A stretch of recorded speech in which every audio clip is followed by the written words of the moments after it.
Mi marido canceló nuestro viaje en crucero para celebrar nuestros 40 años de matrimonio. Tú no puedes ir, mi ex irá con nosotros porque mi nieta quiere conocerla. Solo iremos la familia de verdad. Entendí que, después de 4 décadas sosteniendo a esa familia, yo seguía siendo descartable. Pero cuando regresaron, la casa estaba vacía. Pero antes de continuar, checa si ya estás suscrito al canal y escribe en los comentarios: ¿desde dónde estás viendo este video? Nos encanta saber hasta dónde están llegando nuestras historias. El mensaje llegó un jueves por la mañana, mientras regaba las violetas en el balcón.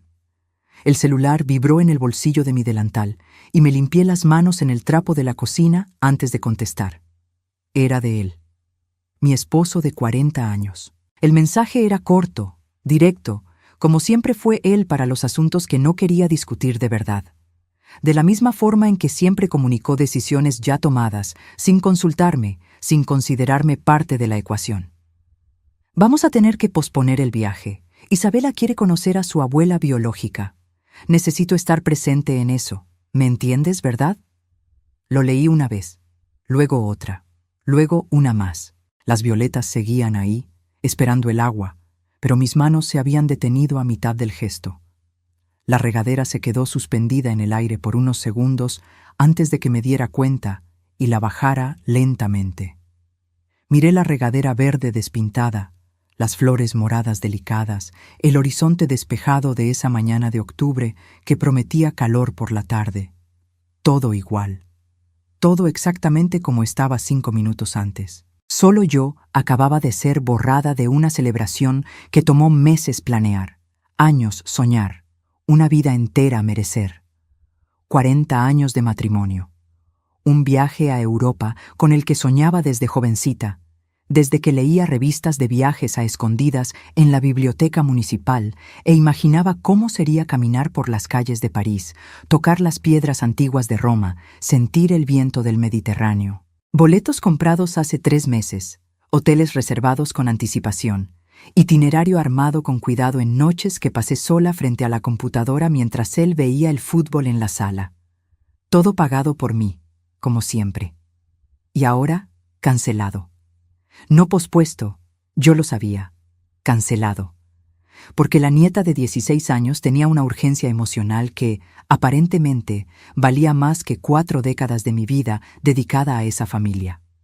No respondí el mensaje, no de inmediato. Terminé de regar las plantas con movimientos automáticos, guardé la regadera en su lugar de siempre, colgué el delantal en el gancho detrás de la puerta de la cocina. Entré y preparé café, aunque no tenía ganas de beberlo. El ritual me calmaba. Siempre lo hizo. Desde que me casé, a los 28 años, preparar café por la mañana era mi momento de organizar los pensamientos antes de enfrentar el día. Él tenía 32 cuando nos conocimos, un hombre serio, trabajador, confiable, un buen matrimonio, pensaba yo en ese entonces. Lo seguí pensando hasta esa mañana, sin escándalos, sin traiciones evidentes que yo supiera, sin peleas a gritos que despertaran a los vecinos. Él trabajaba como supervisor en una empresa de logística, yo como contadora en un despacho mediano. Yo ganaba más, siempre gané más, pero eso nunca se dijo en voz alta.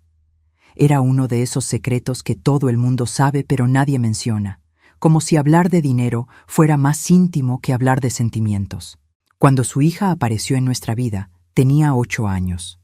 Fruto de una relación anterior que él rara vez mencionaba, con una mujer que conoció antes que a mí y que duró solo 2 años.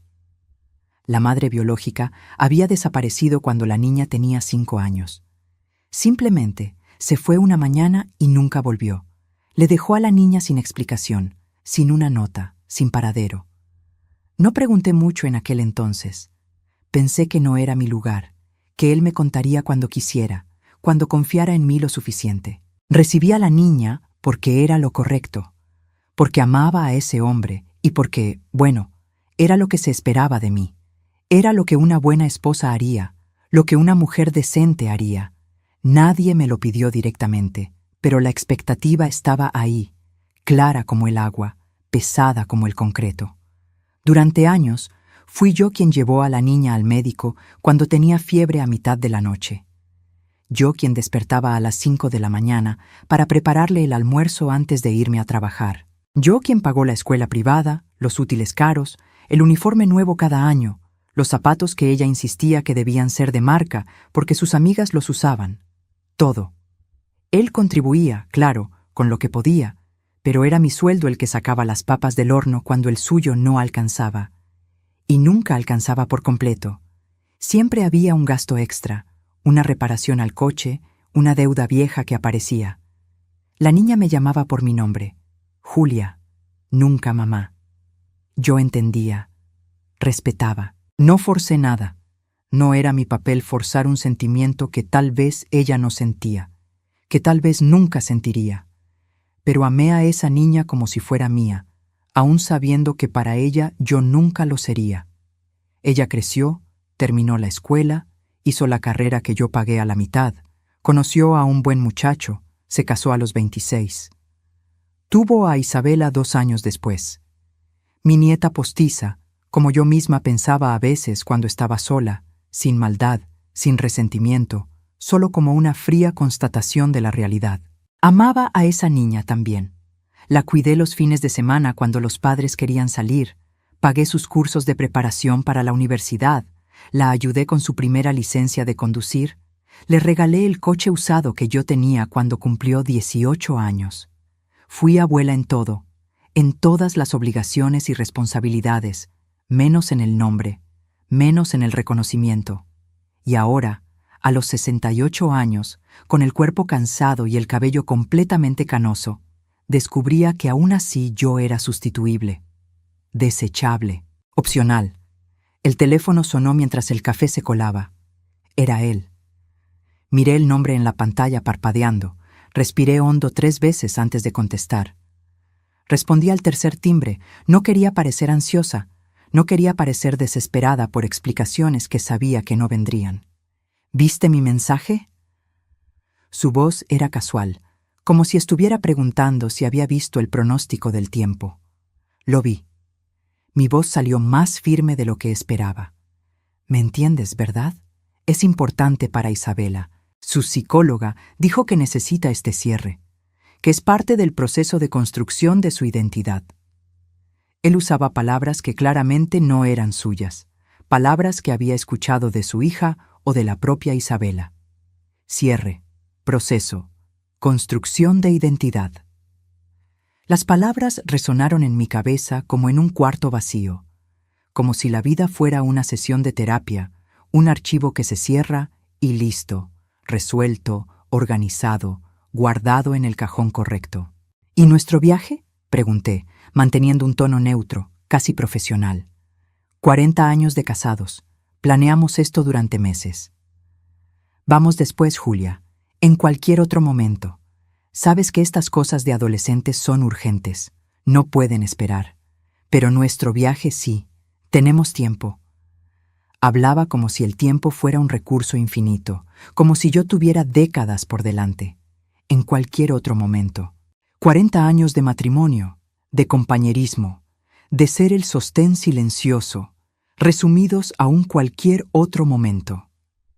Como si fuera posible reprogramar el tiempo perdido, como si fuera posible recuperar las expectativas que había guardado, pulido y alimentado durante meses mientras imaginaba cada detalle de ese viaje. Entiendo, fue todo lo que dije antes de colgar. No discutí, no grité, no lloré. Simplemente colgué y me quedé ahí parada, mirando la pared blanca de la cocina, escuchando el café burbujear en la cafetera. Me senté a la mesa de la cocina, esa mesa de madera que había comprado hace 15 años en una barata y de la que él se quejó porque era demasiado grande para la cocina, pero en la que insistí porque quería un lugar donde la familia pudiera reunirse. Me quedé mirando la taza de café enfriándose frente a mí, el azucarero de vidrio que heredé de mi madre, el salero que Isabela me dio de Navidad hace 3 años. No lloré. El llanto nunca resolvió nada en mi vida. Lo aprendí pronto, muy pronto, cuando mi padre murió en un accidente de trabajo y dejó a mi madre con 4 hijos pequeños para criar sola. Yo era la mayor, Tenía 12 años y de repente me convertí en adulta. Aprendí que la mujer fuerte no llora, actúa, que las lágrimas son un lujo que una no se puede dar cuando tiene responsabilidades, cuando hay gente dependiendo de una. Tomé el celular y abrí la aplicación del banco con manos que no temblaban. Todo estaba ahí, organizado en carpetas digitales, como siempre he mantenido mi vida. El viaje costó 38,000 pesos. Boletos de avión, hoteles, tours, seguro de viaje, todo. Todo en mi tarjeta, todo a mi nombre, todo pagado con el dinero que junté a lo largo de un año ahorrando en comidas, en ropa, en pequeños placeres que posponía pensando en el viaje de mis sueños. Los boletos se podían reprogramar, pero con una penalización del 40%. Los hoteles, algunos con políticas estrictas de cancelación, me harían perder la mitad del valor. Respiré profundo, esa respiración controlada que aprendí en décadas de contener emociones. No se trataba del dinero. Nunca se trató del dinero, aún siendo tanto, aún siendo fruto de tanto sacrificio. Se trataba de ser descartada como un compromiso que puede esperar. De ser la mujer que mantiene, que resuelve, que aguanta callada, pero que no es prioridad cuando de verdad importa, cuando hay que elegir. Se trataba de 40 años, siendo la segunda opción, la opción segura, la opción confiable, pero no lo suficientemente amada para ser elegida. Pasé todo el día pensando mientras realizaba las tareas domésticas en piloto automático. Limpié la casa que ya estaba limpia, sacudí muebles que no tenían polvo, organicé armarios que ya estaban organizados, doblé ropa que ya estaba doblada, preparé la cena que él ni siquiera avisó que no vendría a comer. Un pollo asado con papas que estuvo listo a las 7 y se enfrió solo en la mesa mientras yo miraba su plato vacío. Por la noche, cuando finalmente llegó casi a las 10, oliendo a cerveza y a cigarrillos ajenos, yo ya había tomado mi decisión. Una decisión que se había formado lentamente a lo largo del día, como una fotografía revelándose en un cuarto oscuro, volviéndose cada vez más nítida, cada vez más inevitable. Entró por la cocina, como siempre, aventando las llaves en la barra con ese ruido metálico que llevaba escuchando 40 años. Abrió el refrigerador sin saludarme. Agarró una botella de agua. Bebió directo del envase aunque le había pedido 1000 veces que usara un vaso. Ni siquiera me miró bien. Ni notó que yo estaba diferente, que algo había cambiado en la atmósfera de esa casa, de ese matrimonio, de esa vida. ¿Todo bien?, preguntó finalmente, distraído, mirando el celular mientras hablaba, sin esperar realmente una respuesta, sin que realmente le importara. Voy a viajar sola, respondí. Las palabras salieron calmadas, firmes, definitivas. Se detuvo con el celular en la mano. Me miró como si hubiera hablado en otro idioma, como si las palabras no tuvieran sentido en el orden en que las puse. ¿Cómo que sola? Se rió, una risa corta, nerviosa, sin humor verdadero. Tú cancelaste el viaje, yo no. Me voy a Europa sola. Repetí despacio, como si le explicara algo sencillo a un niño. No seas ridícula, Julia, no vas a viajar sola a esta edad. A esta edad. Como si 68 años fuera sinónimo de incapacidad, de invalidez, de dependencia absoluta. Sí, me voy. Los boletos están pagados, los hoteles reservados. Me voy. Cada palabra pesaba, cada sílaba cargaba 40 años de silencio acumulado. Se rió de nuevo, más fuerte esta vez, una risa de incredulidad, de superioridad, de certeza de que estaba fanfarroneando, de que me echaría para atrás como siempre lo hacía. ¿Y yo? ¿Me voy a quedar aquí solo? ¿Quién va a hacer la comida? ¿Quién va a cuidar la casa? La pregunta me golpeó como una bofetada. 40 años juntos, y su preocupación era quién iba a hacer la comida. No mi seguridad, no mi felicidad, no si iba a poder sola. Solo las tareas domésticas que yo ejecutaba diariamente y de las que él nunca se había percatado hasta la posibilidad de perderlas. Tú elegiste quedarte. Elegiste a la nieta, a la hija, la búsqueda de la abuela biológica de la que nunca escuché hablar en 16 años. Yo elijo irme. Elijo hacer algo por mí por primera vez en 4 décadas. Mi voz estaba tranquila, pero firme, sin espacio para negociaciones.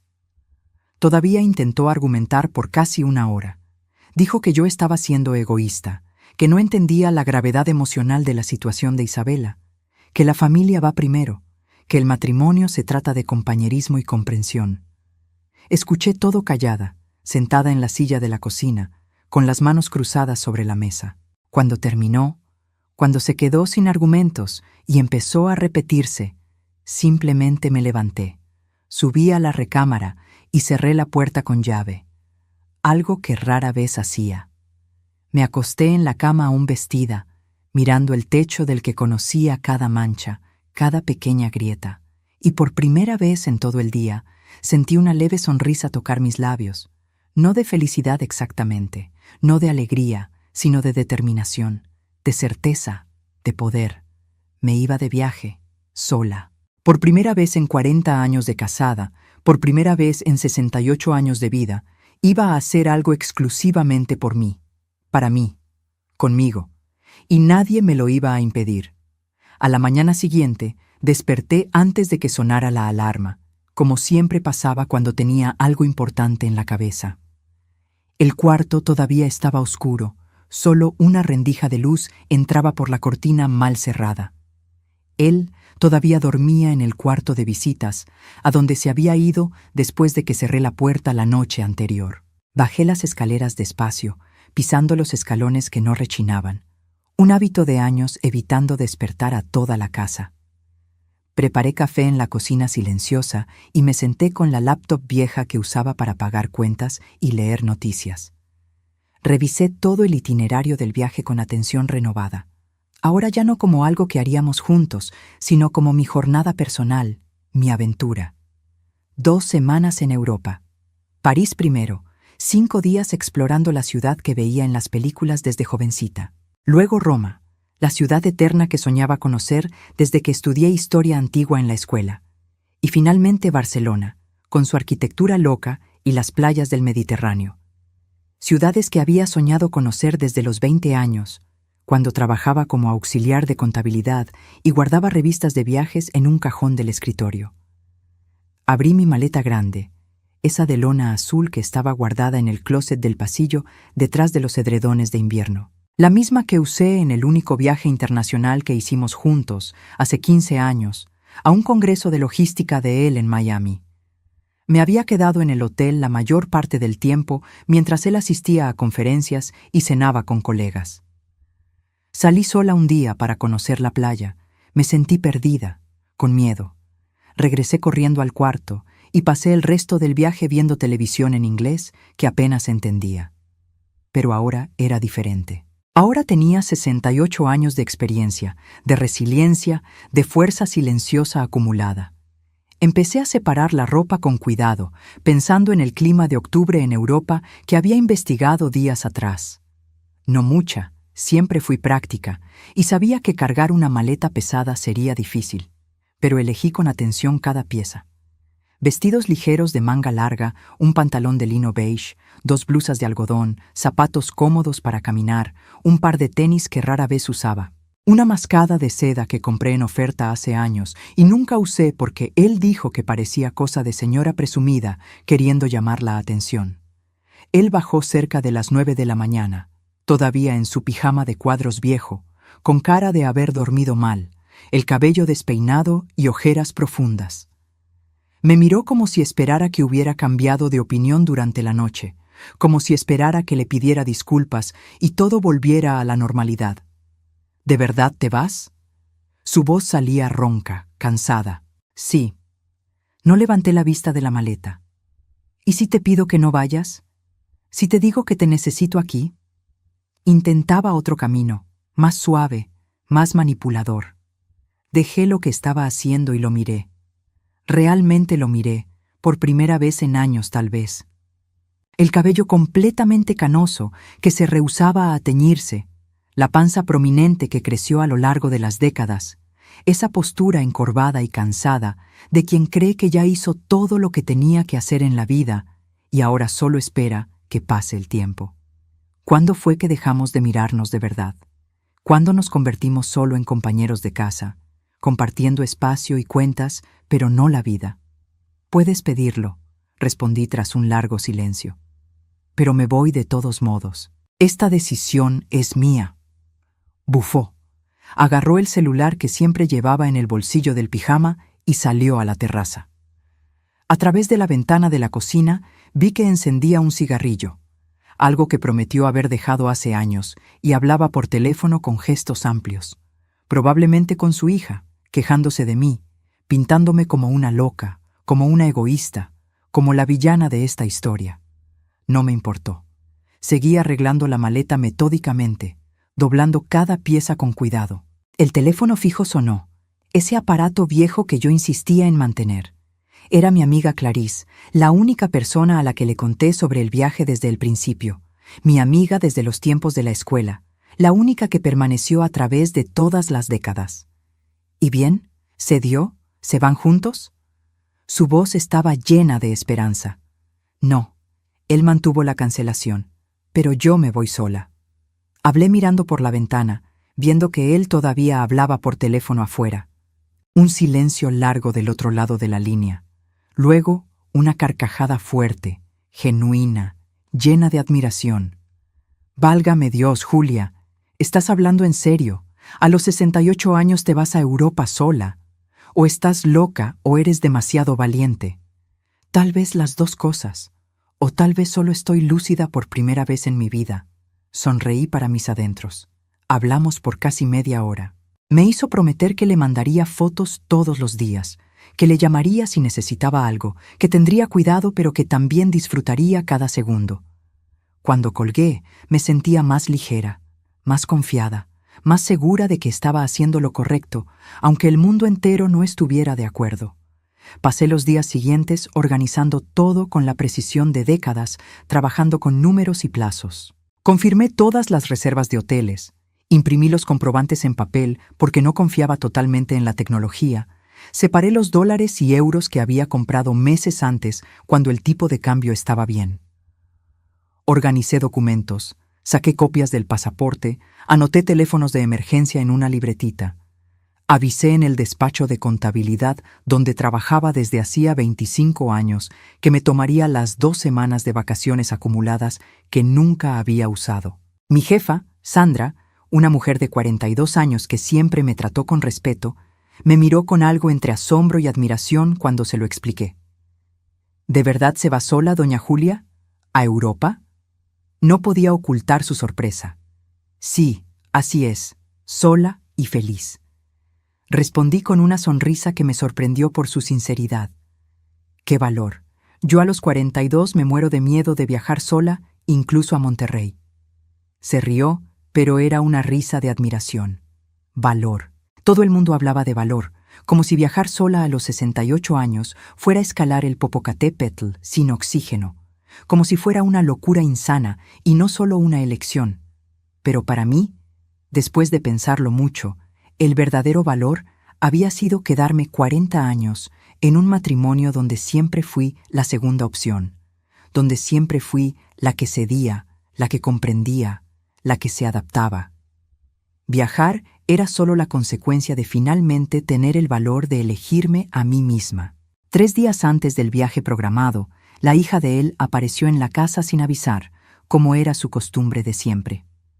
Tenía 46 años ahora, 2 hijos adolescentes, una casa cómoda que yo ayudé a amueblar, una vida entera que yo contribuí a construir sin recibir nunca un agradecimiento sincero, sin recibir nunca un reconocimiento verdadero. Tocó la puerta una vez y entró de inmediato, usando la llave que le di hace años para emergencias, pero que ella usaba cuando quería. «Tenemos que hablar, Julia». Dijo mi nombre como siempre. Nunca me llamó mamá, ni siquiera madrastra, siempre solo Julia, como si fuera una conocida lejana. Entró sin ser invitada y tiró su bolsa cara en el sofá de la sala. Yo estaba en la cocina, haciendo mi lista final de pendientes, revisando cada punto 2 veces. No me levanté a saludarla. ¿Sobre qué? Mi voz salió más fría de lo que pretendía, pero no lo corregí. sobre esa actitud infantil tuya.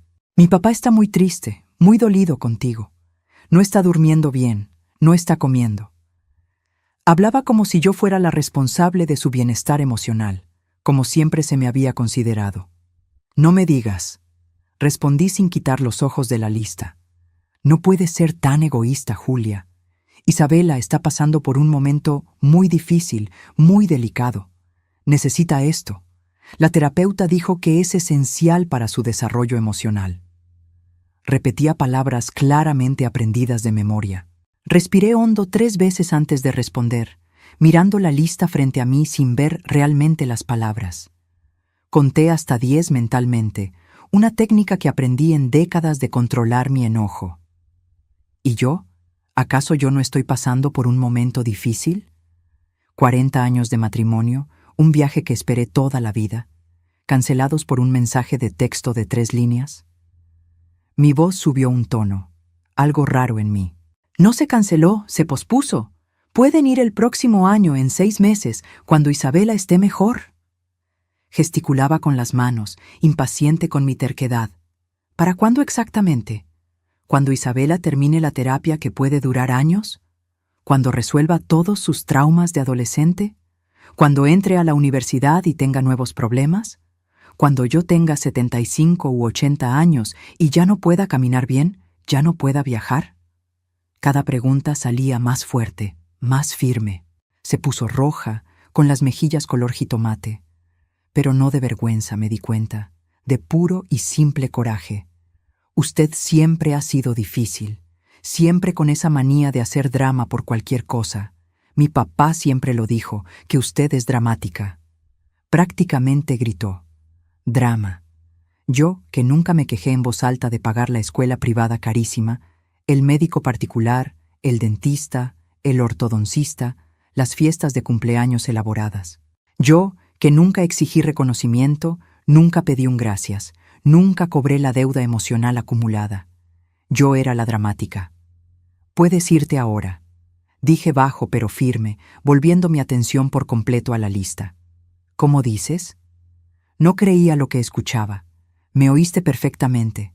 Puedes irte. Tengo cosas que hacer, un viaje que preparar. No tengo tiempo ni paciencia para esto. Taché un punto de la lista sin siquiera ver qué era. Se quedó parada unos segundos, con la boca abierta, sin creer que realmente la estuviera despachando. Luego agarró su bolsa con fuerza, haciendo un berrinche como niña chiquita. «Se va a arrepentir de esto. Va a volver rogando perdón», predijo dramáticamente. «Tal vez, pero al menos volveré de París», respondí sin mirarla. Salió azotando la puerta tan fuerte que el cuadro de la pared tembló. Oí que su coche arrancaba con fuerza exagerada, quemando llanta en el pavimento. Mis manos temblaban ligeramente sujetando la pluma. Mi esposo apareció en la cocina pocos minutos después, viniendo de la sala donde probablemente había escuchado todo. ¿Tenías que tratar a mi hija de esa manera, con tanta grosería? Estaba enojado, con postura defensiva y los brazos cruzados. ¿De qué manera? Solo dije que no tenía tiempo, lo cual es verdad. Seguí con mi lista, rechazando el conflicto que él buscaba. «Con grosería, Julia. Tú nunca fuiste así. No sé qué te pasó». Alzó la voz. Solté la pluma sobre la mesa con fuerza, haciendo ruido. Lo miré fijamente, sin desviar la vista, sin parpadear. ¿Sabes qué es grosería de verdad? Es cancelar un viaje de aniversario de 40 años de casados por un mensaje. Es esperar que yo lo acepte callada porque es por la familia. Es tratarme como a un mueble que siempre se queda en el mismo lugar, siempre disponible, siempre comprensiva, siempre ahí cuando me necesitan, pero invisible cuando no conviene. Cada palabra salía pesada, cargada. Abrió la boca para responder. La cerró sin decir nada. La abrió de nuevo. La cerró otra vez. Parecía un pez fuera del agua. «Cambiaste, Julia. Ya no sé quién eres». Finalmente logró decir, con voz baja, casi triste. «No cambié. Desperté. Tardé 68 años, pero finalmente desperté». Volví a mi lista, dando la conversación por terminada. La noche antes del viaje, me propuse cenar sola por primera vez en 40 años. Preparé un filete sencillo como a mí me gustaba, con ajo y mantequilla, arroz sueltito y ensalada de jitomate con cebolla. Puse la mesa solo para mí, usando el mantel bueno que guardaba para las visitas. Encendí una pequeña vela de lavanda que tenía guardada en un cajón hace años. Puse música suave en el radio viejo, una estación que tocaba boleros antiguos. Comí despacio, masticando bien, disfrutando cada bocado como si fuera la última cena, escuchando a Agustín Lara. Él pasó por la sala durante la cena, vio toda la escena, la mesa puesta para una sola persona, la vela encendida, la música sonando. Se quedó parado unos segundos mirándome. No dijo absolutamente nada. Subió al cuarto de visitas donde se había instalado, pisando fuerte en las escaleras como niño berrinchudo. Ni siquiera me fijé en la hora exacta. Estaba demasiado concentrada en mi pequeña celebración solitaria. Lavé los trastes con calma, secando cada plato, cada cubierto, guardando todo en su lugar. Apagué las luces una por una, revisando que todo estuviera en orden. Subí despacio, agarrándome del pasamanos. Mi maleta ya estaba lista, completamente cerrada, esperando al lado de la puerta de la recámara. Le pasé la mano despacio, con cariño, como quien acaricia a una mascota querida. Mañana empezamos, le susurré a la maleta, sintiéndome solo un poco ridícula. Me acosté y dormí profundamente por primera vez en semanas. Sin pesadillas, sin insomnio, sin despertar a mitad de la noche preocupada por 1000 cosas. Dormí como no dormía hace meses, tal vez años, el sueño profundo de quien tiene la conciencia tranquila y el futuro esperanzador. El taxi llegó puntualmente a las 5 de la mañana. La ciudad todavía dormía, las calles estaban vacías y silenciosas. Yo ya estaba completamente lista desde las 4:30, sentada en la sala con la maleta al lado, la bolsa en el regazo y el abrigo doblado sobre el brazo. La casa estaba oscura, silenciosa como una tumba, solo la luz del pasillo que yo había dejado encendida. Él no bajó a despedirse. Lo oí moverse en el cuarto cuando el taxi tocó el claxon discretamente, pero no apareció. Mejor así, pensé. Las despedidas harían todo más difícil, más confuso, más doloroso. Puse la maleta pesada en la cajuela con ayuda del chofer, un señor de unos 60 años con cara de sueño. Me subí al asiento de atrás y respiré profundo. Miré la casa por última vez antes de que el taxi arrancara. La casa que fue mía por 35 años. La casa que limpié, organicé y mantuve funcionando. Las luces estaban apagadas excepto la del pasillo. Parecía una casa muerta, sin vida, sin alma. Y tal vez realmente lo fuera, me di cuenta. Tal vez ya lo era desde hacía mucho tiempo y yo simplemente no había querido verlo. No miré atrás cuando el taxi dio la vuelta en la esquina. Mantuve los ojos fijos al frente, en el camino iluminado por los postes, en la ciudad despertando lentamente.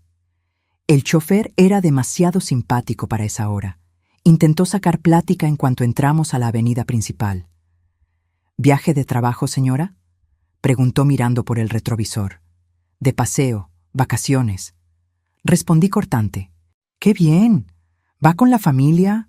¿Esposo? ¿Hijos? Insistía curioso. Sola, me voy sola, dije mirando por la ventana, viendo pasar los comercios cerrados.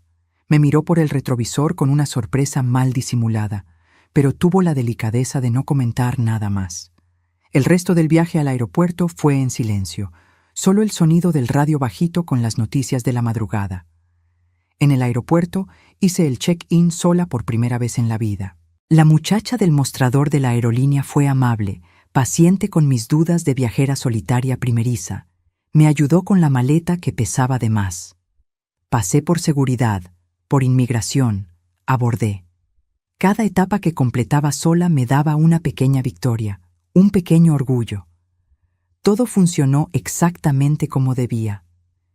Nada catastrófico pasó solo porque estuviera sola, al contrario de todos los miedos que él había sembrado en mi cabeza a lo largo de los días. El avión despegó puntualmente a las 8 de la mañana.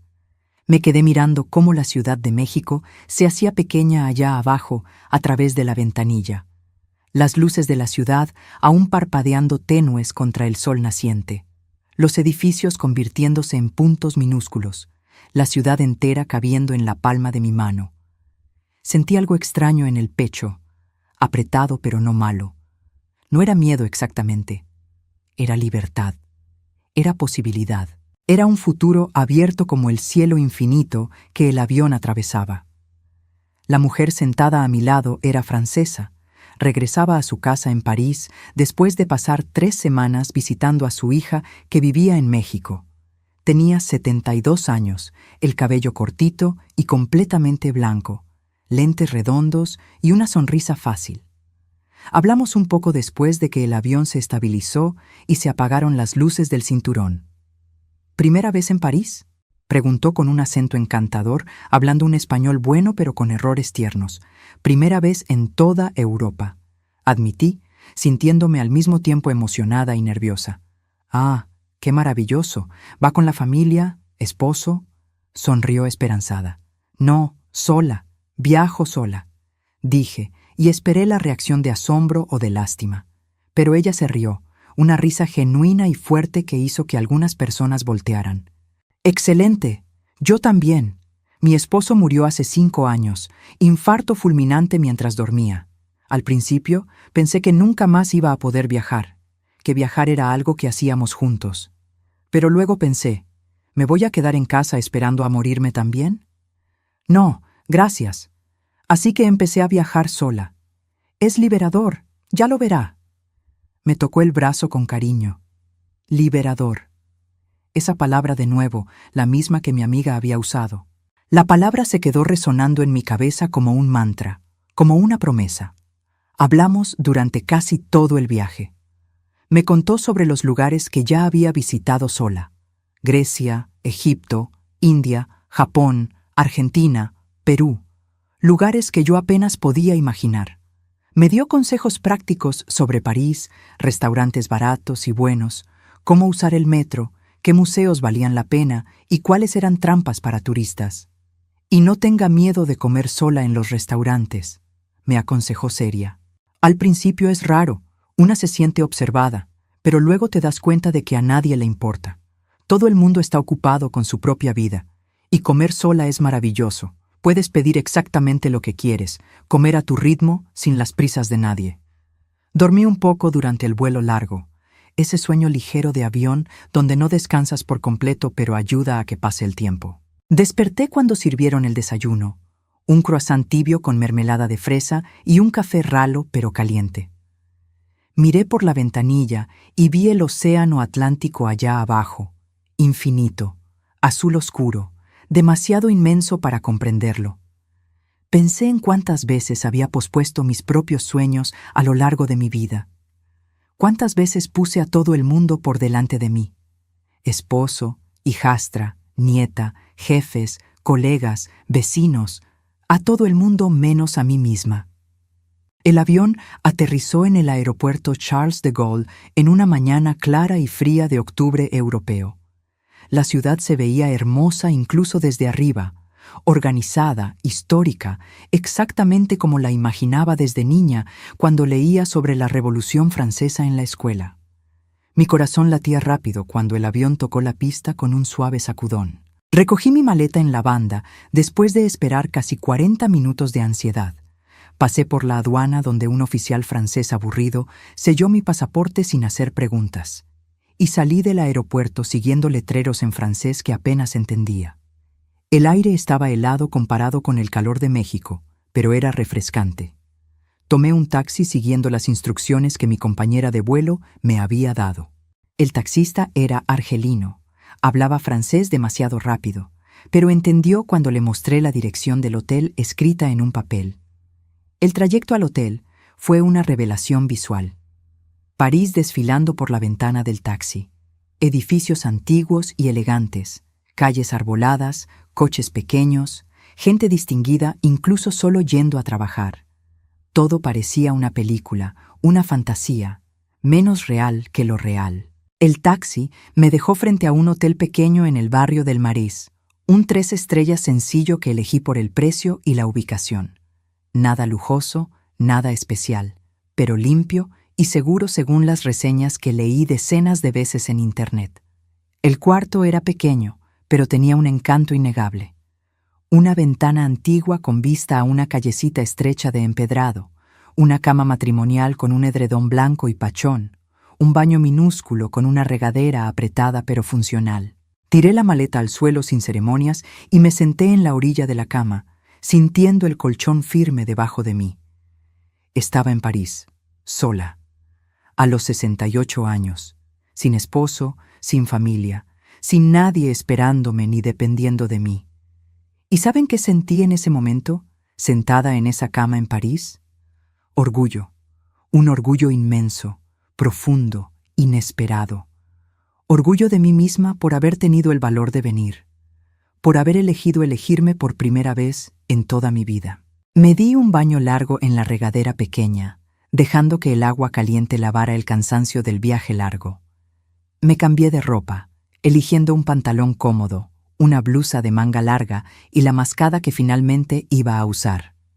Bajé a la recepción, donde una muchacha joven, con el cabello morado, me dio un mapa de la ciudad y marcó algunos puntos turísticos principales con pluma roja, explicándome en un inglés pausado, tal como se lo pedí. Salí caminando sin ninguna prisa, sin un itinerario rígido, sin nadie que me apurara. París en octubre era exactamente como lo imaginaba. Fresco pero no demasiado frío, los árboles ya dorados con las hojas empezando a caer, las calles movidas con parisinos elegantes yendo a trabajar, turistas con cámaras colgando del cuello. Caminé lentamente por la orilla del río Sena, mirando los barcos turísticos pasar llenos de gente saludando, los artistas callejeros montando sus puestos, las parejas jóvenes de la mano posando para fotos, los vendedores de crepas preparando las primeras tandas del día. Me detuve en un café pequeño y encantador que parecía salido de una película antigua y pedí un croissant y un café au lait, señalando el menú porque mi francés era inexistente. Me senté en una mesita minúscula en la banqueta, exactamente como veía en las películas francesas, y me quedé ahí observando cómo la ciudad terminaba de despertar, cómo aumentaba el movimiento, cómo la vida parisina ocurría frente a mis ojos. Una mesera mayor, tal vez de mi edad o más, me atendió con una sonrisa cansada pero genuina. «¿Première fois à París?», preguntó, adivinando por mi cara de asombro al mirarlo todo. «Oui, oui», respondí, usando las pocas palabras de francés que sabía, sintiéndome ridícula y feliz al mismo tiempo. «Profitesen, c'est magnifique», me dio una palmadita gentil en el hombro. «Disfrute. Es magnífico». Aún sin entender a la perfección, capté el significado, capté el cariño, y tenía razón, era magnífico. Cada detalle, el sabor a mantequilla del croissant derritiéndose en la boca, el café fuerte y perfecto, el sol tímido de octubre calentando levemente mi rostro, el sonido del francés hablado rápido a mi alrededor. Todo era absolutamente magnífico y nuevo y mío. Pasé todo el día caminando sin parar, sin notar el cansancio que se acumulaba en mis piernas. Fui hasta Notre Dame, todavía rodeada de andamios y en reconstrucción lenta tras el terrible incendio que vi en la televisión hace años. Visité la Sainte-Chapelle, ahí cerca, con sus vitrales de colores que parecían joyas gigantes cuando la luz del sol los atravesaba, tan hermosos que me quitaron el aliento y me llenaron los ojos de lágrimas inesperadas. Comí en un bistró sencillo y apretado, donde nadie hablaba inglés. Una sopa de cebolla gratinada deliciosa, por la que pagué sin saber exactamente cuánto era lo justo, pero sin que me importara. Por la tarde, después de descansar media hora en una banca de un parque viendo a las palomas pelear por migajas, fui a la Torre Eiffel siguiendo el mapa ya arrugado. Había una fila enorme, cientos de turistas hablando idiomas que no identificaba, pero no me importó. Esperé pacientemente por más de una hora, platicando un poco con una pareja de argentinos simpáticos que también viajaban por Europa celebrando 30 años de casados. Les extrañó cuando dije que viajaba sola, pero disimularon bien la sorpresa. Cuando finalmente subí en el elevador apretado y miré París desde el segundo piso de la torre, con la ciudad extendiéndose en todas direcciones hasta donde alcanzaba la vista, me dieron ganas de llorar otra vez. Pero era un llanto diferente, ¿saben? No de tristeza, no de dolor. Era un llanto de realización, de victoria silenciosa, de promesa cumplida conmigo misma después de 68 años de espera. Me tomé una foto con el celular, con toda la ciudad de fondo, yo sonriendo genuinamente por primera vez en meses. La mandé al grupo de WhatsApp de la familia con un mensaje sencillo: París es hermoso. La respuesta llegó en menos de 5 minutos, de Isabela, mi nieta. ¿Abuela? ¿Estás en París? ¿Sola? Varios emojis de asombro, caritas de sorpresa. Sí, aquí estoy, y está maravilloso. Respondí, sonriendo a la pantalla. Ella mandó más emojis, algunos corazones, aplausos. Su hija no respondió nada. Él tampoco. Ese silencio elocuente decía todo lo que yo necesitaba saber sobre lo que pensaban, sobre cómo me veían ahora.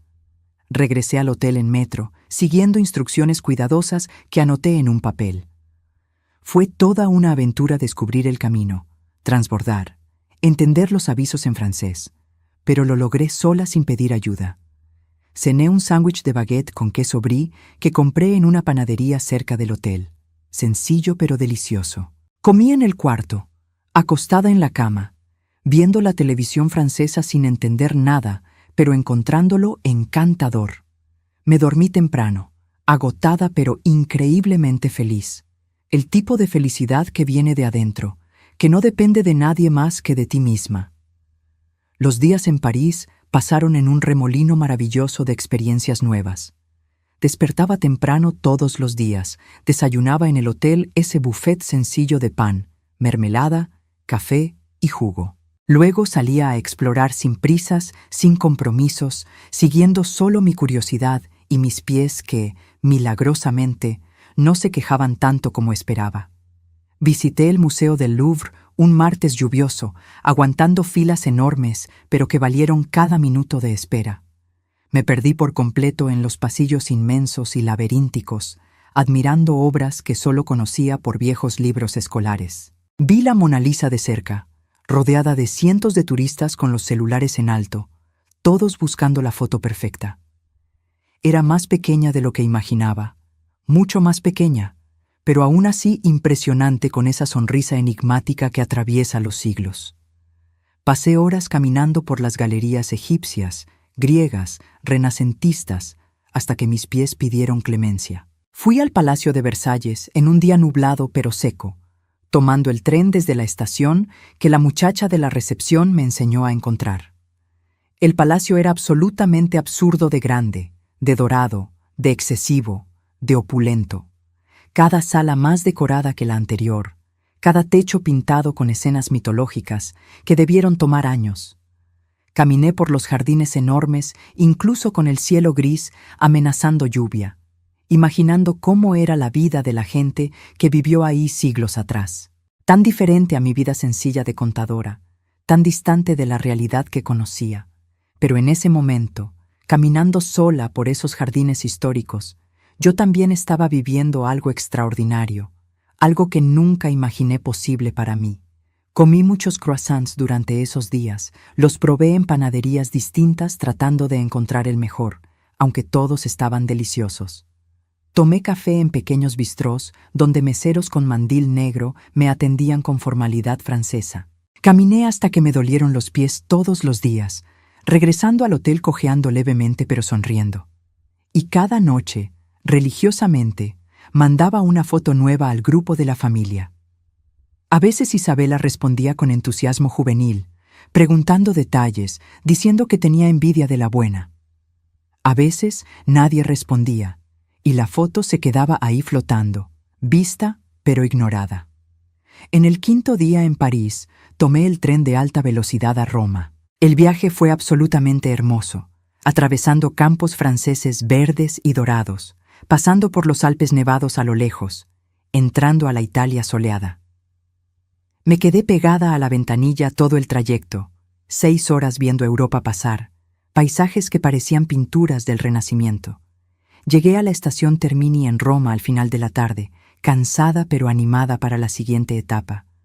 Roma era completamente diferente a París, más caótica, más ruidosa, más italiana en toda su intensidad. Coches tocando el claxon constantemente, gente hablando fuerte y gesticulando, un tráfico absolutamente loco que me daba miedo al cruzar la calle. Pero era hermosa también. Cada esquina revelaba alguna ruina antigua, alguna iglesia barroca o alguna fuente esculpida hace siglos. Mi hotel estaba cerca de la estación central, en un barrio que no era el más encantador, pero era sumamente conveniente y más barato que otras opciones. El cuarto era aún más pequeño que el de París, pero limpio, funcional y con un aire acondicionado que agradecí porque en Roma hacía más calor que en París. Al día siguiente, desperté emocionada y fui directo al Coliseo muy temprano, tratando de evitar las multitudes. Había muchísima gente incluso yendo temprano. Turistas de todas partes del mundo con cámaras profesionales, guías con banderitas de colores, vendedores ambulantes insistentes ofreciendo agua fría, abanicos y recuerditos baratos.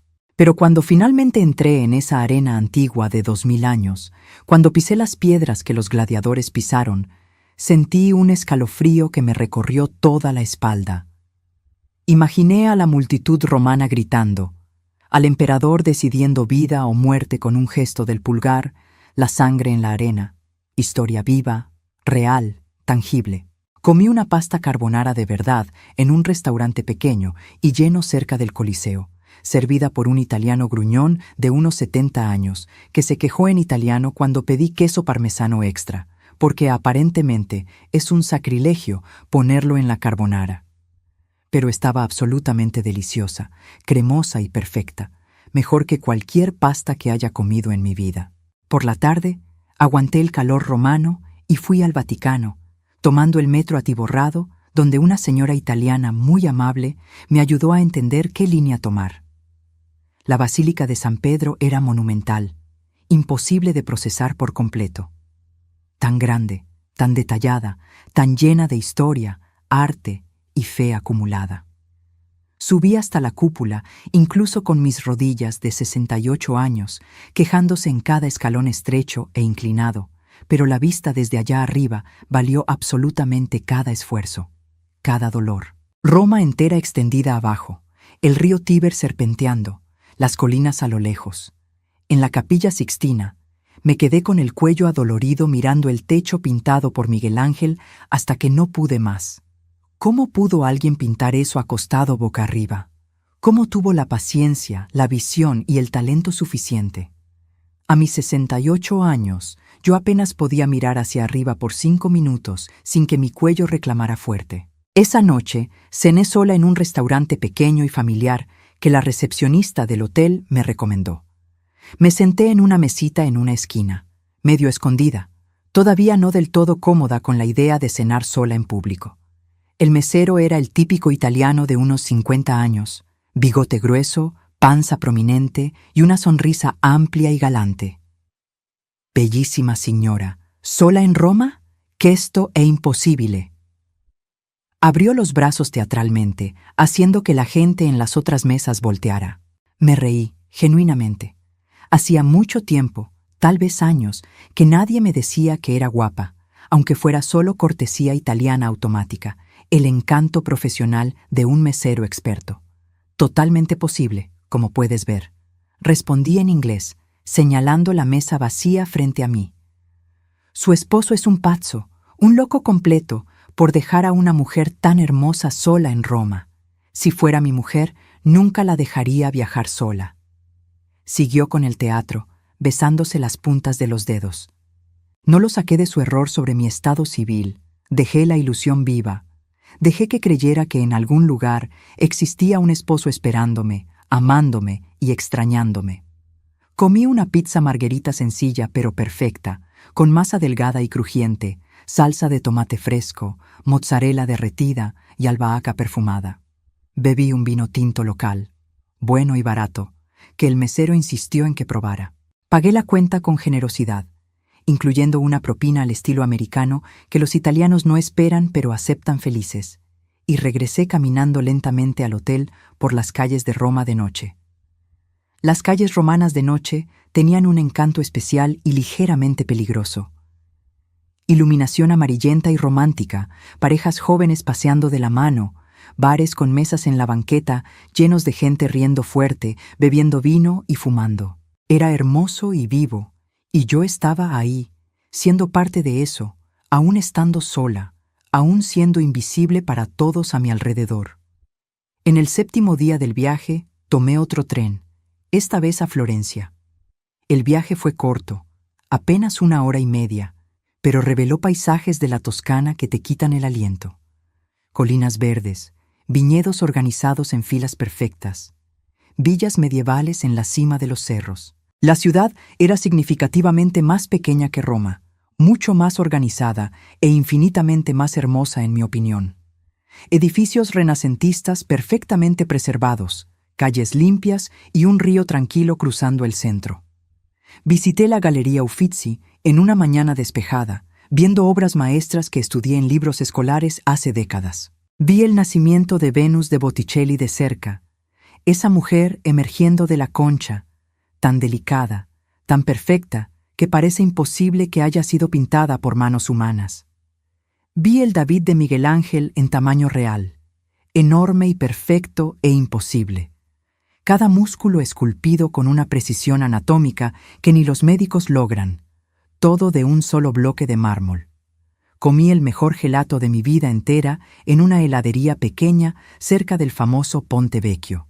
Chocolate amargo con avellana, cremoso e intenso, servido por un italiano viejo que claramente amaba su oficio. Me senté a la orilla del río Arno, lamiendo el helado despacio para no desperdiciar nada, y me quedé ahí por casi 1 hora simplemente observando la vida pasar. Turistas tomando fotos, artistas callejeros tocando el violín, palomas peleando por comida, el sol brillando en el agua del río. Fue en Florencia, sentada en esa orilla del río, en una tarde calurosa de octubre, cuando mi celular sonó. El número de él. Miré la pantalla parpadeando, debatiendo conmigo misma si debía contestar. Decidí que sí, pero sin expectativas, sin esperanza de nada que importara. «¿Hola?» Contesté al cuarto timbre con voz neutra. «Julia, ¿dónde estás exactamente ahora?» Su voz sonaba cansada, más vieja de lo que recordaba. «En Florencia, en Italia». Respondí con lo obvio, lamiendo mi helado. «¿Estás bien? ¿Estás segura?» Por primera vez, parecía genuinamente preocupado. «Estoy muy bien, mejor que bien, de hecho». Y era la pura verdad, un silencio largo del otro lado. Lo oí respirar hondo 2 veces.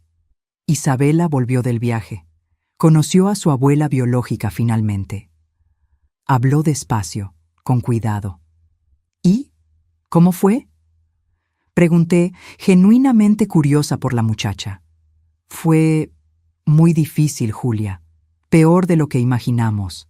La mujer vive en un pueblito perdido en el interior de Michoacán. Tiene otros 3 hijos de relaciones distintas.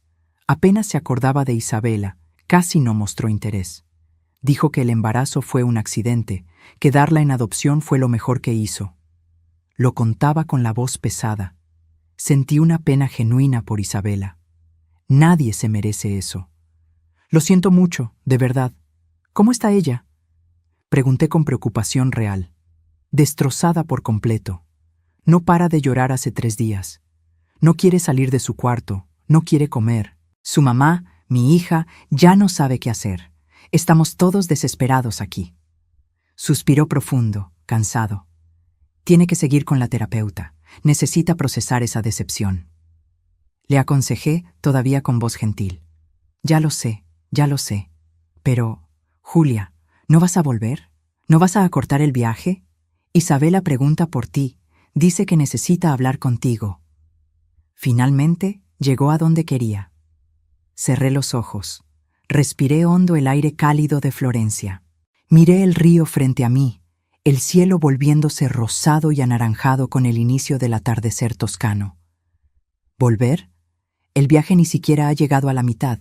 Todavía falta Barcelona, dije con una firmeza renovada.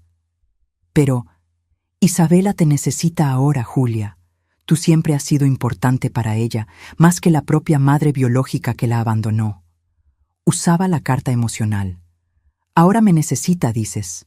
Ahora que todo salió mal, ahora que la fantasía se desmoronó.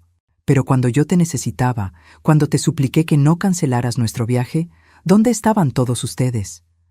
Mi voz subió un tono, firme. No seas injusta, Julia. Esto es diferente. Es una emergencia familiar. Él también alzó la voz. ¿Injusta? ¿Yo? 40 años, y nunca fui la prioridad de nadie en esta familia. Pagué todo, mantuve a todos, apoyé cada decisión. Y ahora que finalmente estoy haciendo algo exclusivamente para mí, por primera vez en la vida, ¿yo soy la injusta? Cada pregunta salía más fuerte, más firme. Se quedó callado finalmente, sin argumentos inmediatos. Cambiaste, Julia. Ya no sé quién eres. La Julia que conocí nunca sería tan egoísta. Dijo bajo, con voz dolida. No cambié. Crecí, desperté. Finalmente, a los 68 años, aprendí a ponerme en primer lugar. Tardé demasiado, lo sé. Respondí con una calma forzada. Colgué antes de que pudiera responder. Mi mano temblaba ligeramente sujetando el celular. Mi helado se había derretido parcialmente, escurriéndome por los dedos, pero ni siquiera lo noté. Me quedé ahí sentada unos minutos más, mirando el río, dejando que mi corazón bajara de ritmo. No sentía culpa, me di cuenta. Sentía tristeza por Isabela, de verdad. Pero no sentía culpa por no volver corriendo. No sentía la obligación de abandonar mi sueño otra vez para resolver los problemas de los demás. La tarde siguió sin más incidentes emocionales.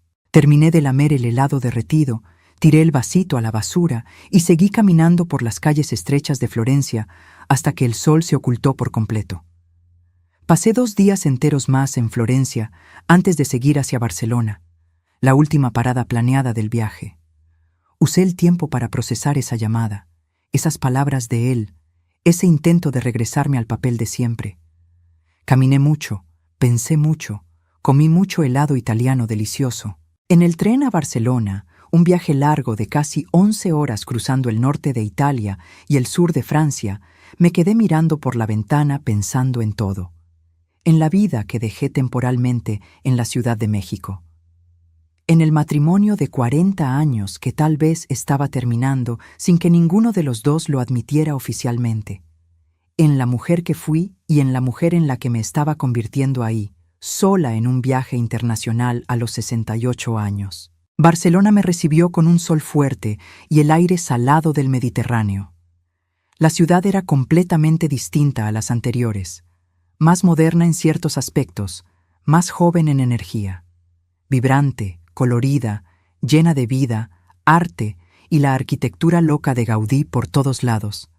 Mi hotel estaba cerca de la playa de la Barceloneta, en un edificio antiguo pero remodelado. El cuarto tenía un pequeño balcón con vista parcial al mar, y pasé la primera noche ahí sentada, escuchando las olas, sintiendo la brisa salada y bebiendo un vino español barato que compré en una tiendita. Visité la Sagrada Familia al día siguiente, esa iglesia absolutamente loca y maravillosa que aún sigue en construcción después de más de 140 años. Era imposible de describir adecuadamente, con sus torres que parecían castillos de arena derretidos, sus vitrales que pintaban el interior con todos los colores del arco iris y su arquitectura que desafiaba cualquier lógica tradicional. Me quedé ahí dentro casi 3 horas, sentada en una banca de madera, simplemente mirando hacia arriba, hacia los lados, absorbiendo esa creación de un hombre que murió antes de ver su obra terminada, pero que creyó tanto en ella que le dedicó la vida entera. Fui al Parc Güell en un día de viento fuerte, ese parque lleno de mosaicos coloridos y formas orgánicas imposibles.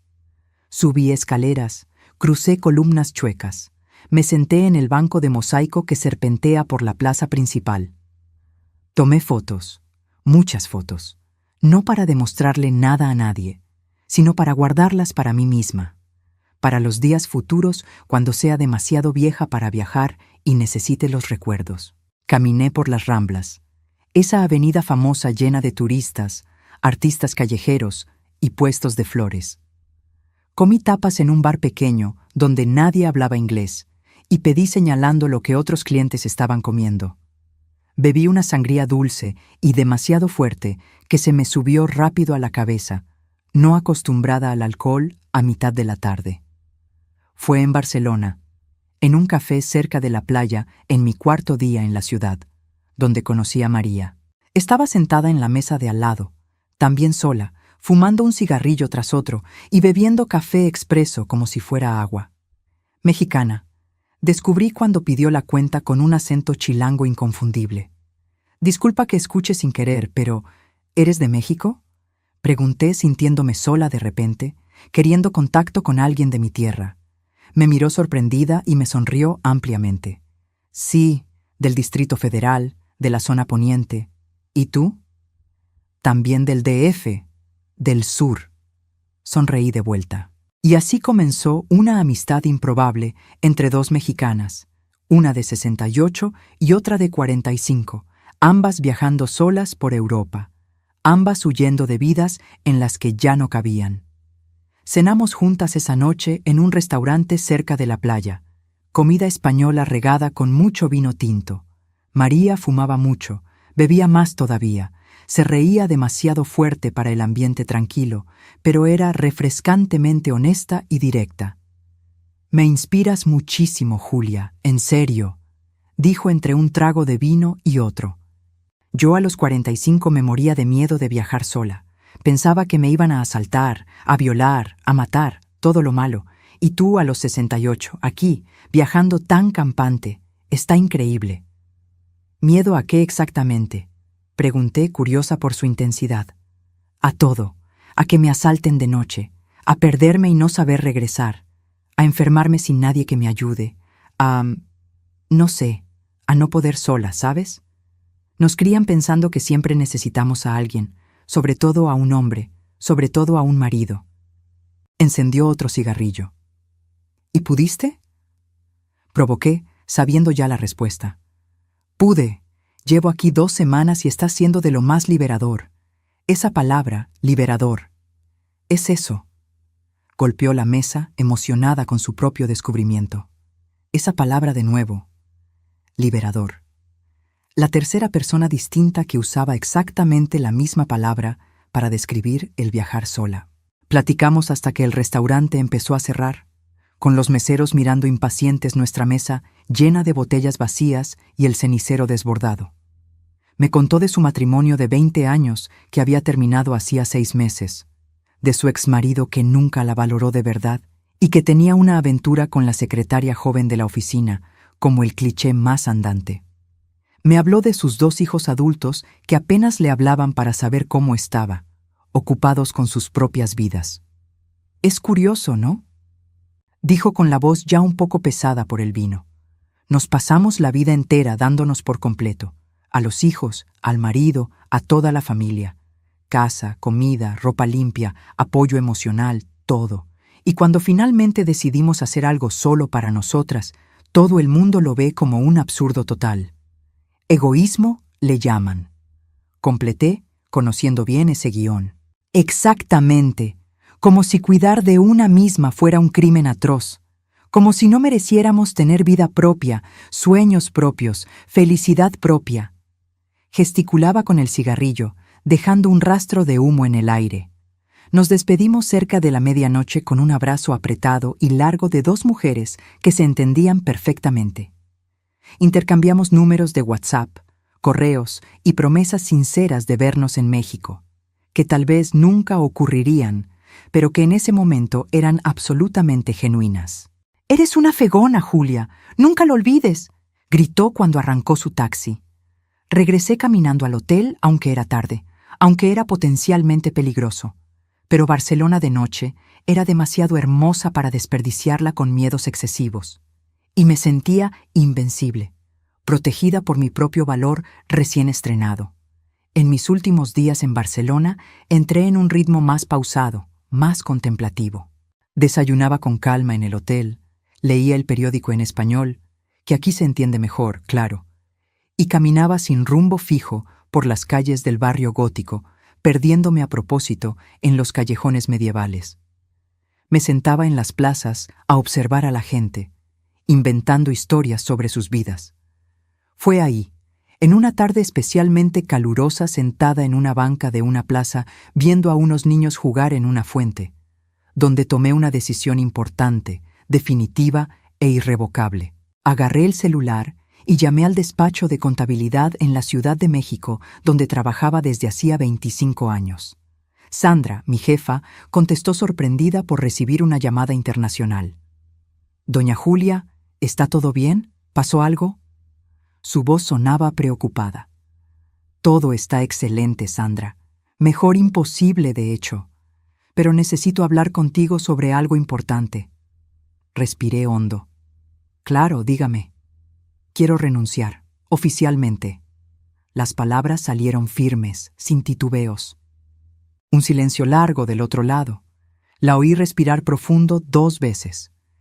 ¿Renunciar? ¿Pero por qué, doña Julia? ¿No está feliz aquí? ¿Hicimos algo malo? Sonaba genuinamente impactada y preocupada. No, ustedes son estupendos, siempre lo han sido. Pero quiero aprovechar mientras todavía tengo buena salud, viajar más, vivir más, hacer las cosas que pospuse toda mi vida. Viví 40 años para los demás, Sandra. Ahora quiero vivir exclusivamente para mí, expliqué con calma. Intentó convencerme de reconsiderarlo por casi 20 minutos. Me ofreció un aumento de sueldo del 15%, flexibilidad total de horario, incluso la posibilidad de hacer home office parcial. Agradecí cada oferta sinceramente, pero las rechacé todas con una firmeza creciente. «La vamos a extrañar mucho, doña Julia. Usted siempre fue un ejemplo para mí», dijo cuando finalmente aceptó que no cambiaría de parecer. «Gracias, querida. Por todo, por estos 25 años». Mi voz se quebró un poco. Cuando colgué, sentí que un peso enorme se quitaba de mis hombros cansados. No fue alegría exactamente, ni euforia, solo coherencia, solo una alineación entre lo que sentía y lo que hacía. En mi último día completo en Barcelona, fui a la playa de la Barceloneta. Me senté en la arena todavía fría de la mañana, me quité los zapatos y sentí el agua helada del Mediterráneo en mis piernas cuando las olas avanzaban. Miré el horizonte infinito, el azul encontrándose con el azul, y pensé en todo. En los 40 años de matrimonio que parecían estar terminando sin que ninguno de los dos lo decretara oficialmente. En la hija de él, que crié como si fuera mía, pero que nunca me vio como madre. En la nieta que amé incondicionalmente, pero que me dejó de lado cuando le convino. Saqué el celular que guardaba en el bolsillo y abrí la aplicación del banco. Revisé los números con atención renovada. Tenía dinero ahorrado, no mucho pero suficiente. Ahorros de décadas de trabajo duro, de sueldos guardados, de gastos controlados. No era rica, nunca lo sería, pero tenía lo suficiente para vivir con sencillez y dignidad por algunos años si era cuidadosa.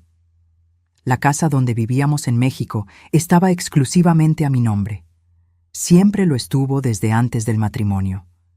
Yo había comprado esa casa sola a los 26 años, 2 años antes de conocerlo, con el dinero que junté trabajando desde los 16. Nunca cambié la escritura después de casarme. A él le pareció exagerado en ese entonces, pero yo lo llamé prudencia. Mi madre me lo había enseñado. Una mujer siempre necesita tener algo solo suyo, algo que nadie le pueda quitar. Sentada en esa playa en Barcelona, con el sol calentando mi rostro y las olas mojando mis pies, tomé otra decisión. Abrí el WhatsApp con dedos que temblaban ligeramente y le escribí a él. Un mensaje corto, directo, definitivo. Cuando regrese a México, quiero el divorcio. Oficialmente. Así de simple. Sin rodeos, sin explicaciones largas, sin justificaciones emocionales. La respuesta llegó asombrosamente rápido. Debía de tener el celular en la mano. ¿Te volviste loca de remate? ¿Después de 40 años de matrimonio quieres tirar todo a la basura por culpa de un viaje? No es por culpa del viaje, es por culpa de 40 años de sentirme invisible. Respondí con calma. Podemos hablarlo personalmente cuando vuelvas. Con calma, como adultos. Trataba de ganar tiempo. No hay nada que hablar. Ya lo decidí. Quiero el divorcio. Me mantuve firme. Estás siendo egoísta e irracional. Estás mandando a la fregada a toda una familia. Se fue al ataque. Bloqueé el número antes de que pudiera continuar. Ya no quería más discusiones. Ya no necesitaba justificarme más. Le mandé un mensaje aparte a Isabela, mi nieta, a la que a pesar de todo seguía queriendo. Isabela, querida, la abuela necesita contarte algo importante. Me voy a divorciar de tu abuelo cuando regrese. Tardó casi 1 hora en contestar, probablemente procesando la noticia. Abuela, ¿qué está pasando? ¿Por qué? Porque merezco ser feliz de verdad, hija. Y en este matrimonio nunca lo fui. Fui útil, fui conveniente, fui la que resolvía problemas, pero nunca fui feliz genuinamente. Expliqué con honestidad. Tardó todavía más en responder esta vez. Lo entiendo, abuela. Perdón si te lastimamos. Perdón si yo te lastimé específicamente. El mensaje venía cargado de un remordimiento genuino. Fue la primera vez en toda esta situación que alguien de esa familia pidió perdón de verdad, asumiendo su responsabilidad. No fuiste tú, querida. Eres joven todavía. Estás aprendiendo de la vida. Pero gracias por entender. Te quiero. Respondí con cariño real. Yo también te quiero mucho, abuela. Mucho. Terminó con un emoji de corazón. El vuelo de regreso a la Ciudad de México fue tranquilo. 11 horas cruzando el Atlántico en dirección opuesta. Dormí la mayor parte del tiempo, despertando solo para comer las comidas sin sabor del avión. Cuando el avión finalmente aterrizó en el aeropuerto de la Ciudad de México en una mañana lluviosa y gris, yo ya sabía exactamente lo que tenía que hacer en los próximos días, semanas y meses. Llegué a casa a media tarde, lloviendo fuerte como solo llueve en la ciudad al final de octubre. La casa estaba oscura, silenciosa, exactamente como la dejé 2 semanas atrás, pero se sentía completamente distinta a mis ojos. Él no estaba, mejor así. No quería un enfrentamiento inmediato, necesitaba tiempo para reorganizarme antes de las batallas inevitables. Subí con la maleta pesada, arrastrándola por los escalones porque estaba demasiado cansada para cargarla. Deshice todo con calma, separando la ropa sucia, guardando los recuerditos baratos que compré en cada ciudad. Cada objeto me traía una memoria específica. El llavero de la Torre Eiffel, el imán para el refrigerador del Coliseo, la taza con los mosaicos de Gaudí. Me di un baño largo, dejando que el agua caliente lavara el agotamiento del viaje largo. Me puse ropa limpia, cómoda y sencilla. Bajé y preparé café, ese ritual reconfortante que siempre me calmaba. Lo estaba tomando en la mesa de la cocina cuando oí la llave girar en la puerta.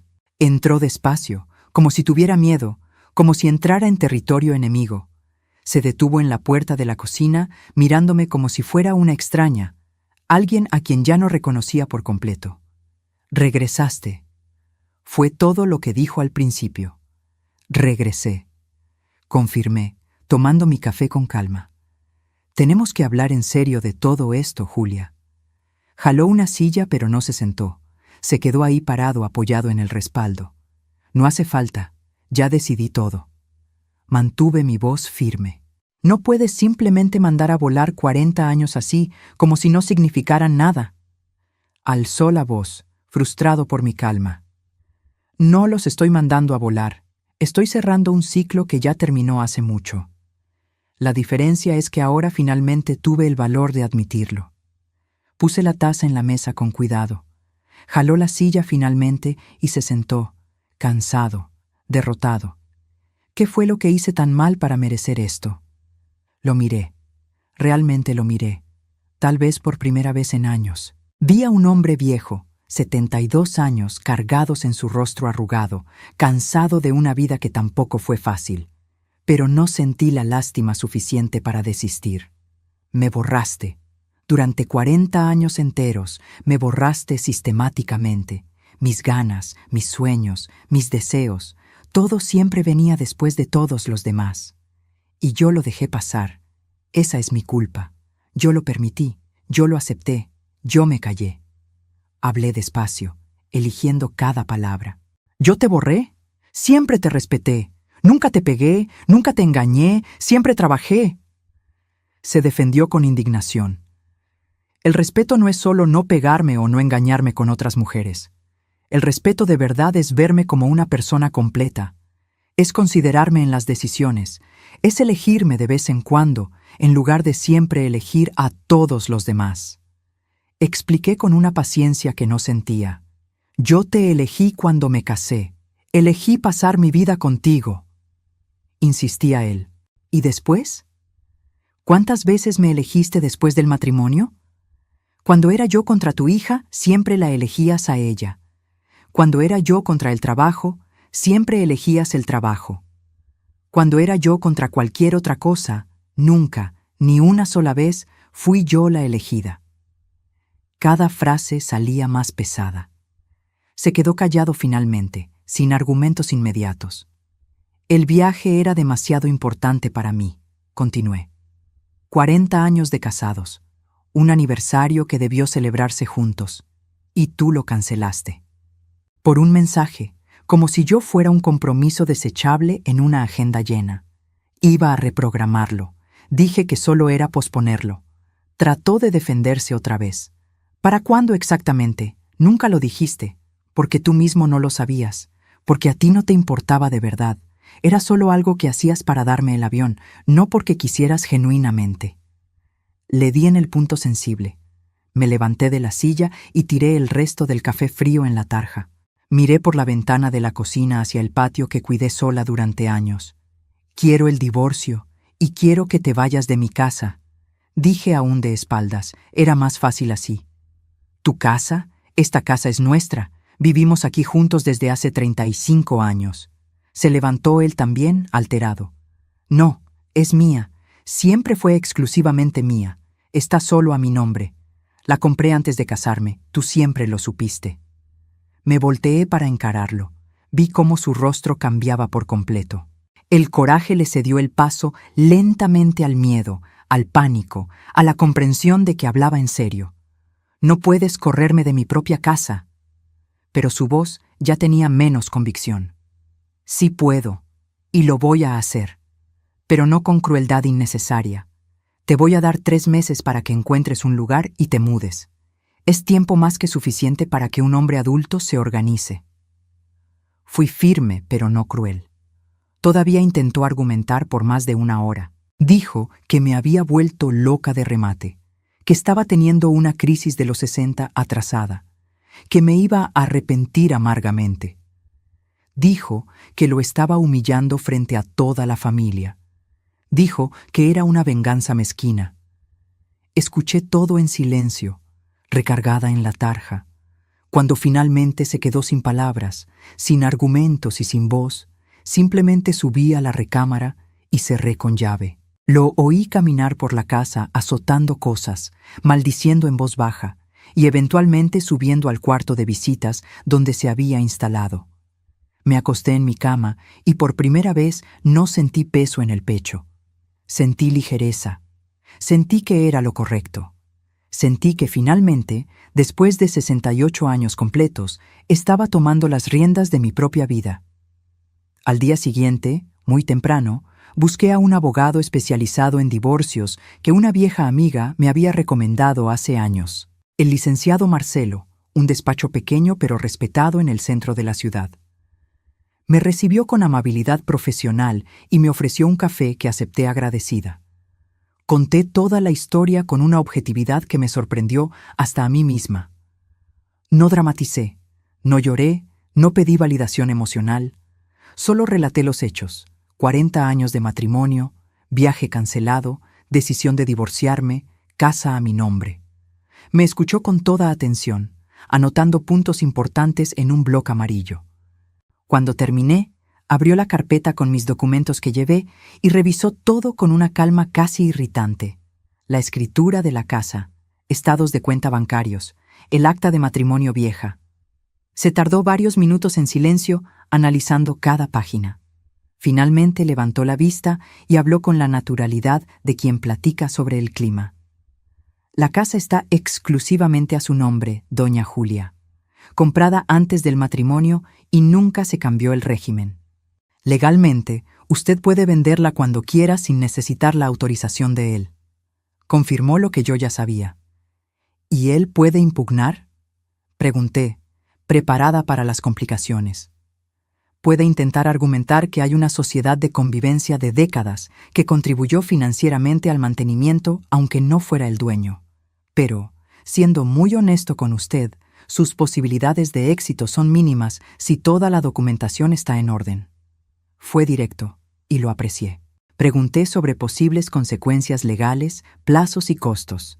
Me explicó cada escenario con paciencia profesional, sin juicios morales sobre mi decisión. Salí de ahí 1 hora después con la sensación extraña de estar cruzando un puente que conocía de lejos, pero que nunca había usado de verdad. Al volver al trabajo, que todavía sería mío por unas semanas más, comí rápido en una fonda cerca del despacho del abogado. No tenía hambre de verdad, pero comí mecánicamente porque sabía que necesitaba mantener el cuerpo funcionando bien. Siempre he creído que las decisiones importantes requieren claridad mental, y la claridad mental requiere un cuerpo bien cuidado. Por la tarde recibí una llamada de él, la primera desde que regresé. Contesté al tercer timbre. ¿De verdad contrataste a un abogado? Su voz mezclaba enojo e incredulidad. Sí, así es. El proceso de divorcio va a empezar oficialmente la próxima semana. Confirmé con calma. Estás exagerando absurdamente, Julia. Todo esto por un viaje. Seguía sin entender. No es por el viaje específicamente. El viaje solo fue la gota que derramó el vaso que se venía llenando desde hace 40 años. Traté de explicarle de nuevo, sin mucha esperanza. ¿Y la casa? ¿De verdad me vas a echar de la casa? Su voz se quebró ligeramente. No te voy a echar con violencia. Te voy a dar un tiempo razonable para que te organices y busques un lugar adecuado. Pero sí, quiero que te vayas. Mantenía mi firmeza. Colgó sin despedirse. Me quedé mirando el celular apagado en mi mano unos segundos antes de volver al trabajo. Al final de esa semana, su hija apareció de nuevo. Otra vez sin avisar, usando la llave que yo todavía no le había pedido de vuelta.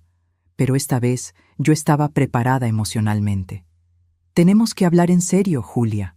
¡Estás destruyendo a mi familia! Entró gritando, sin siquiera saludar.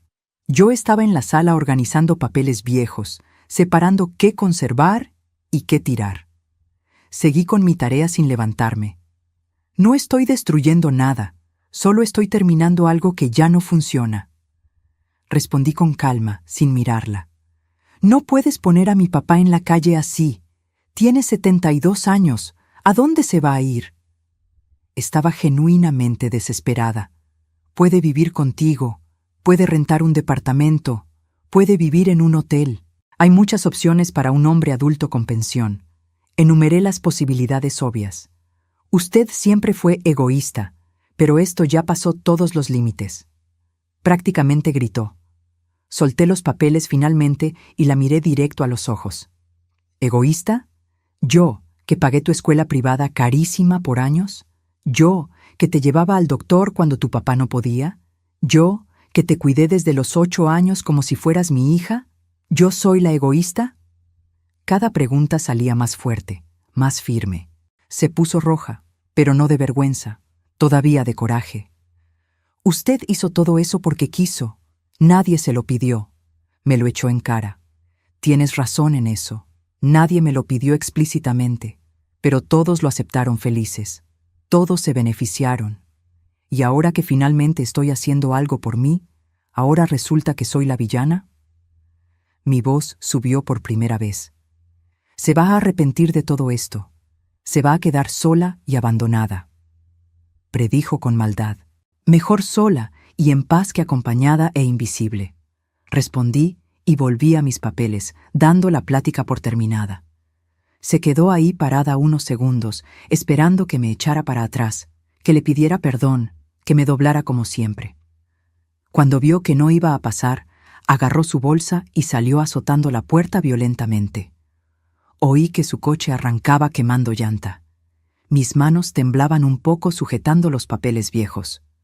Pero era un temblor de adrenalina, no de miedo o arrepentimiento. Las semanas siguientes fueron extrañamente prácticas y sin dramas excesivos. Él se mudó a casa de su hija después de solo un mes, al no aguantar la tensión de vivir en la misma casa que yo. Mejor así, la transición fue más fácil para los dos. Yo seguí trabajando mis últimas semanas en el despacho, cumpliendo con el aviso de 30 días en el que insistí, aunque Sandra me dijera que no era necesario. Organicé todos mis archivos, capacité a mi reemplazo, una muchacha competente de 35 años que hacía preguntas inteligentes. En mi último día de trabajo, Sandra organizó un pequeño convivio con pastel de chocolate y refrescos. Todos mis compañeros me dieron un regalo colectivo, una maleta de viaje nueva, más grande y mejor que la vieja, con ruedas que giraban suave y compartimentos organizados. «Para el próximo viaje, doña Julia», dijo Sandra entregándomela con los ojos llorosos. Casi lloré yo también, pero contuve las lágrimas con esfuerzo. Agradecí a cada persona individualmente, guardé las tarjetas con mensajes cariñosos y prometí seguir en contacto, aún sabiendo que probablemente no lo haría con la mayoría. El divorcio salió sorprendentemente rápido, apenas 3 meses después de meter los papeles. Él no impugnó a pesar de amenazar 1000 veces. El abogado me explicó que probablemente le aconsejaron legalmente que no tenía un caso lo suficientemente fuerte para ganar. El día que firmé los papeles finales en el juzgado, salí de ahí y me senté en una banca de un parque público cercano. Miré mi mano izquierda, el anillo de oro que usé durante 40 años enteros. Me lo quité despacio, sintiendo una leve resistencia porque había estado tanto tiempo ahí que la piel se había hundido. Guardé el anillo en una cajita pequeña dentro de mi bolsa. No lo tiré, no lo vendí, solo lo guardé. Era parte de mi historia, no necesitaba borrarla por completo. Sentí el dedo extraño, más ligero, desnudo, libre. Compré una paleta de limón en un carrito que pasó tocando una musiquita irritante y caminé por el parque sin rumbo. Había niños jugando en los columpios, parejas jóvenes dándose mimos en las bancas, ancianos alimentando palomas a pesar de los letreros que lo prohibían. La vida seguía normalmente. Y yo también seguía, solo que ahora libre de viejas ataduras. Por la noche, sentada sola en mi nuevo departamento que renté cerca del centro, miré a mi alrededor el espacio pequeño, pero completamente mío. Solo 2 recámaras, sala y cocina integradas, un baño sencillo. Nada lujoso, nada impresionante, pero mío. Pagado con mi dinero, elegido según mis gustos, organizado a mi manera. Había vendido la casa grande rápidamente. Una pareja joven con 2 niños pequeños quedó encantada y me pagó al contado un valor justo. Dividí el dinero mitad y mitad con él, a pesar de no tener la obligación legal. Me pareció lo justo, considerando los 40 años juntos, aunque fueran infelices. Con mi mitad compré algunos muebles nuevos sencillos, pagué 6 meses de renta por adelantado y guardé el resto en una cuenta de ahorros conservadora. No era rica, pero tenía la tranquilidad financiera suficiente para vivir modestamente por unos años. Abrí la laptop vieja y empecé a investigar nuevos viajes. Asia me interesaba, o tal vez Sudamérica, conocer los países vecinos que nunca visité. Había tanto mundo todavía por ver, tanto tiempo aún por aprovechar si mi salud cooperaba. El celular sonó interrumpiendo mi concentración. Un número desconocido. Contesté con curiosidad. «¿Hola, doña Julia?» Una voz femenina, joven y alegre. «Sí. ¿Con quién hablo?», pregunté educada. «Hablo de la agencia Mundo Exterior, especializada en turismo para la tercera edad. Vimos que buscó paquetes en nuestro sitio», explicó ella. Tercera edad. La frase me hizo sonreír. Técnicamente era cierto, pero se sentía mal considerando cómo me sentía ahora. En realidad, estoy en la primera edad de mi nueva vida. Respondí y me reí sola de mi propio comentario. La muchacha del otro lado se rió también, genuinamente. «¡Qué bonito eso, doña Julia! Me encantó. ¿Puedo mandarle algunos itinerarios interesantes por correo?», ofreció. «Por favor, entre más lejos mejor. Quiero conocer todo lo que pueda mientras tenga salud», pedí entusiasmada.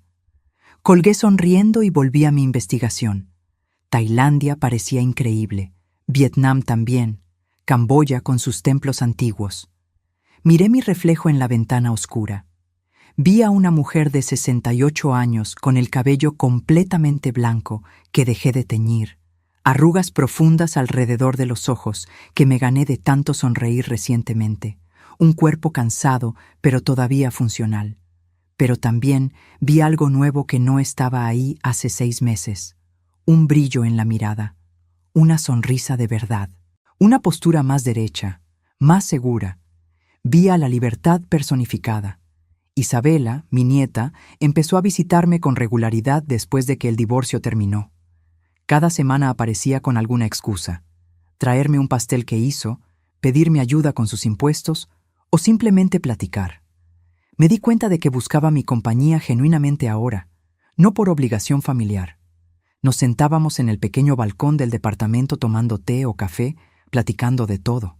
Me contaba de la escuela, de su nuevo novio que conoció en terapia, de sus planes de estudiar psicología. «Abuela, te admiro muchísimo, ¿sabías?», dijo una tarde de sábado lluvioso. «¿Por qué, hija?», pregunté curiosa. «Por haber tenido el valor de empezar de nuevo a los 68 años, de dejarlo todo e ir tras tu felicidad. Mucha gente joven no tiene ese valor». Habló en serio, madura más allá de sus 16 años. «Tardé demasiado en tener ese valor, Isabela. No esperes tanto como esperé yo. No dejes que nadie te borre, nunca», le aconsejé sujetándole la mano. «Te lo prometo, abuela, te lo prometo». Apretó mi mano de vuelta. La hija de él nunca más apareció. Mandaba mensajes ocasionales por WhatsApp, siempre cortos, siempre formales. Hablábamos rara vez, solo cuando era absolutamente necesario. No le tenía un rencor activo, pero tampoco tenía ganas de cercanía. Algunos puentes se queman por completo, y está bien, lo aprendí. ¿Y él? Supe por Isabela que vivía en un departamento pequeño cerca de su hija, recibiendo una pensión modesta pero suficiente, que se veía más viejo, más cansado, más triste, que preguntaba por mí a veces, pero que nunca intentaba un contacto directo. No sentía placer con su sufrimiento, pero tampoco sentía la responsabilidad de consolarlo.